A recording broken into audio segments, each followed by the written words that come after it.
寶珠接受明報專訪嘅時候，提到將會喺4月中同埋內地演員蔣文端喺文化中心合演12場《紅樓夢》舞台劇。陳寶珠透露，今次係為咗 fans 演出。係啊，我都係為多數我都係為佢哋。咁我自己又有少少興趣嘅。咁如果冇興趣咧，我亦都唔會肯做嘅。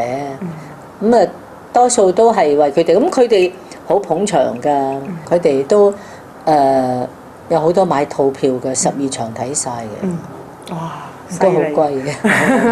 咁佢哋知道我做嘅時候咧，佢哋就開始儲錢嘅。寶珠姐會反串賈寶玉，咁你有冇睇過其他演員飾演賈寶玉呢？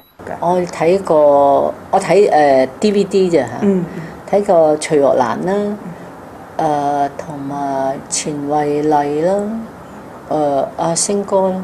咁有冇由佢哋嘅演出入邊吸收演技呢？有，我一定會嘅。睇咗佢哋演，我即係會吸收下啲前輩佢哋所演出嘅某一方面嘅神髓啦，佢哋嘅做工啦咁樣。有冇睇過何韻詩主演嘅賈寶玉啊？你覺得佢嘅演出點呢？都有睇下嗰個賈寶玉。不過何韻詩嗰個賈寶玉咧，同我哋呢個有多少唔同？因為我哋呢個《紅樓夢》咧就專注喺賈寶玉同林黛玉嗰一段感情，嗰一節。